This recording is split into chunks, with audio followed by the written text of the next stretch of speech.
Welcome back to the GSMC Chip Shot Football Podcast to talk some more about a wide receiver, talking about two new quarterbacks that will be throwing him the ball this year. We just got finished talking about the Justin Jefferson and Minnesota Vikings quarterback situation. Now, very similar, Davante Adams, star wide receiver, having to catch passes from two potential new quarterbacks this year.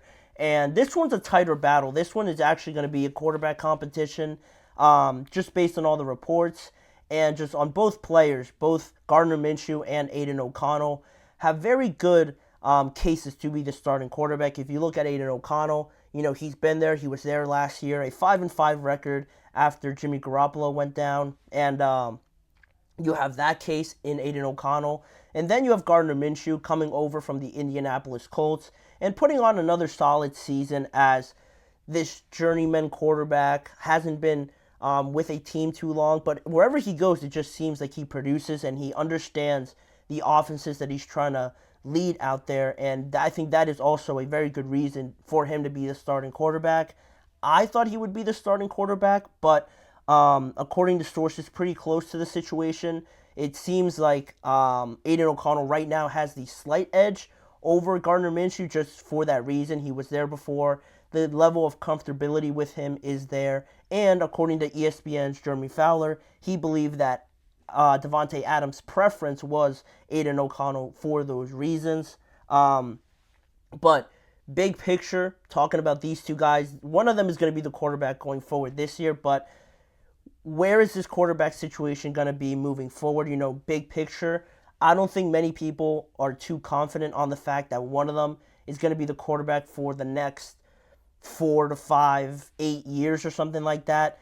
Las Vegas were actually one of the teams in the quarterback race this offseason in free agency and really during the NFL draft. They were a little bit hindered by their draft position at 13. They were stuck not really being able to move and not having too much ammunition or too much valuables to move up in the draft because it would have cost a lot. And I just felt they weren't in a good spot to trade away, I don't know, like a Davante Adams or a Jacoby Myers or the next 2 or 3 first-round picks to move up to number 2 or something like that, like they were rumored to do for Jaden Daniels.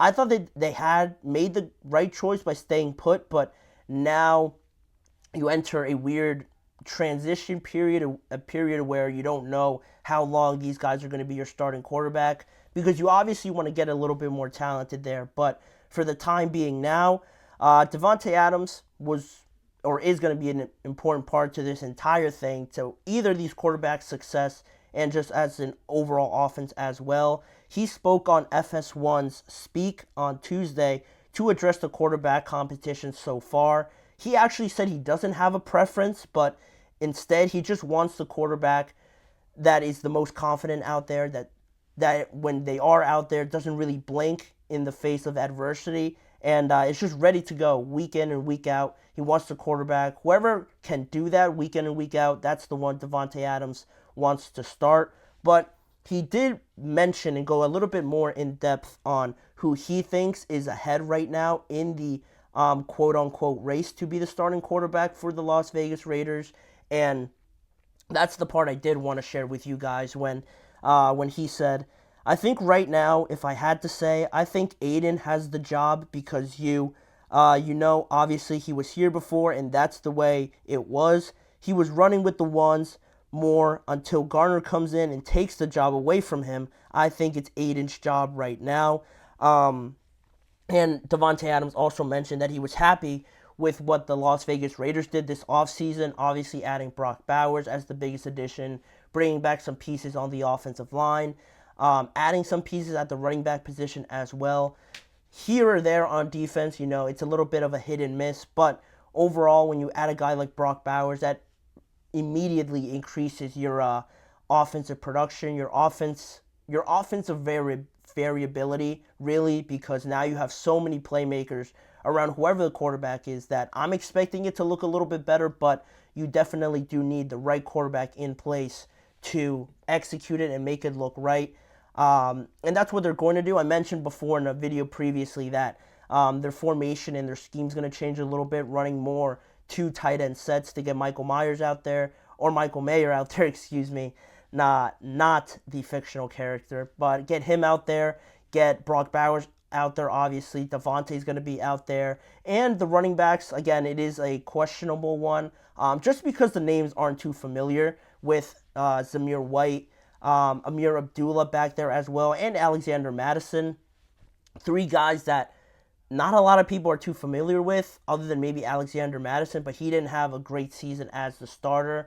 They're going to have more of a running back by committee approach, I would assume, but I think Zamir White impressed the most out of all three of them last year, so he may get the number one running back carries, more of a look for him, but I do expect it to be a collective effort generally for that group, so they have something going there with it, but again, finding who the right quarterback is will be huge.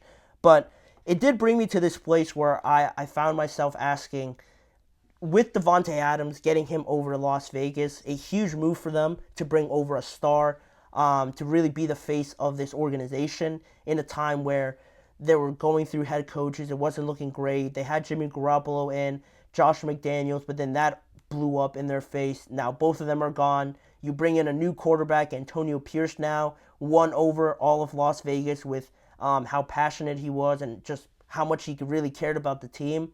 But now you're 2 years into this 5-year, $141 million deal that you gave to Davante Adams, and when you do bring in a player of this caliber that is pretty much in his prime and getting closer to the latter stage of his career rather than getting any younger, obviously, you do sort of have this window now where you don't want to throw this opportunity, to waste. You don't want to waste this opportunity basically with Davante, because it was a big surprise that it actually ended up happening, that he does come over. But now, like I mentioned, you want to take advantage of it as much as possible. And up until this point, they've had a lot of things like not go wrong, having to work out through their quarterbacks and just building up this roster to make it competitive. And it doesn't help that they're in a division with the Kansas City Chiefs in all reality. So that doesn't help. And then not only that, you have other teams in that division where realistically the Raiders could be better than right now, because the Chargers are in a full rebuild trying to get their new identity under Jim Harbaugh. The Broncos are even further back than the Chargers just because they just cleaned house, so now they're trying to figure out what this year's going to look like in general for them. So the Raiders have a real good chance here to at least be the second best team in this division and push the Kansas City Chiefs a little bit, because we saw how competitive at least one or both of those games were last year. So they have a good opportunity now where I think they did get better. But the question is now, how much pressure is on the Raiders to figure out this quarterback situation, because that seems to be obviously the biggest issue during this time that they do have Davante Adams, because now they have about 3 years left on that 5-year deal that they gave him, and still they haven't really made too big of a progression towards being real competitors in the AFC or even in their own division. So I think now, heading into year 3 of this deal with Davante Adams, you're looking a little bit better. Antonio Pierce will be in his first year as a head coach, so the expectations will have to be monitored a little bit there, but overall, I think the pressure dial is starting to turn up a little bit more now, especially into this year and even more in the following year, because you have to figure out that quarterback spot. Because again, you have a generational type of receiver on your team. You don't want to just keep having 500 records, losing records, be out of the playoff race by November, October, or anything like that, a worst case scenario. You surprised a lot of people last year, so where can you look to build off of that? I'm not saying that Gardner Minshew or Aiden O'Connell are going to be complete busts, that you have no chance to do anything with them at all, but they're obviously not the long-term outlook for this team. They obviously want to look at that position and get better, more talented at that spot. So for right now, the pressure on the Raiders to do that, I think a lot of people can accept that this year they were in a tough spot. They didn't have too much to give up, to trade up, and also it wasn't looking great in free agency either for the quarterback market. So I think this year there is pressure to at least improve, but next year I think they have to address the quarterback spot, because by then if you don't do it next year, you're heading into year 3, and if you don't address it next year, that'll be year 4, and then you only have 1 year left with Davante Adams to find a quarterback, and you don't expect it to go from where it is now into legitimate contenders in just Davante Adams' last year with the current contract that he is in right now. But luckily for them, next offseason is looking like a better quarterback market. If Dak Prescott, like I anticipate, it'll happen, he'll hit the free agent market. So the Raiders could have a great opportunity there to prime away from Dallas and make him their starting quarterback if that all works out. I'm trying to think of other quarterbacks that could be on the market. I guess Tua, obviously, Jordan Love, technically, but they're not going to allow that to happen. So Tua, maybe Dak could be in that market for them to maybe get a look at and pry them away from their current teams if they're willing to offer more money than the Cowboys or the Dolphins right now. So luckily for them, this year the pressure is on a little bit more, but I don't think it's quite there yet. Next offseason, I do expect them to get one of those guys, get a major player in. I don't think they'll be in a better position in the draft to draft a quarterback. So I'm really looking at them next year in free agency to take advantage of Dak or Tua being on there and having that franchise guy to really connect with Davante Adams and take them to that next level, at least as a solidified number 2 team in the AFC West, because I believe they can get there. I like the pieces that they have around Adams and around the quarterbacks, Jacoby Myers, Michael Mayer. You have Brock Bowers now, like I mentioned, Davante Adams. Obviously, you have to take advantage of this window that you have now.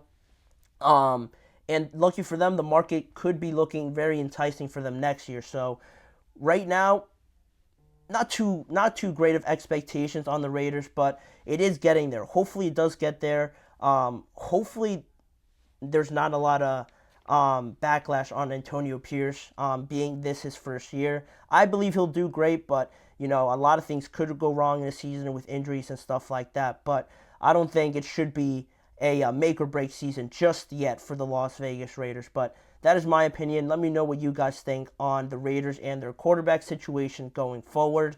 But in the meantime, we're going to move on to another break of the show. And on the flip side of that, we're going to talk about the Jaguars a little bit more and their second-year running back, Tank Bigsby. A lot of expectations are being put on his shoulders now heading into his second year by head coach Doug Peterson and how he could be really the piece that unlocks this Jaguars offense and takes them to that next level to consistently take them through the regular season in 2024. I'll explain some more on why that is after the break. You're listening to the GSMC Chip Shot Football Podcast.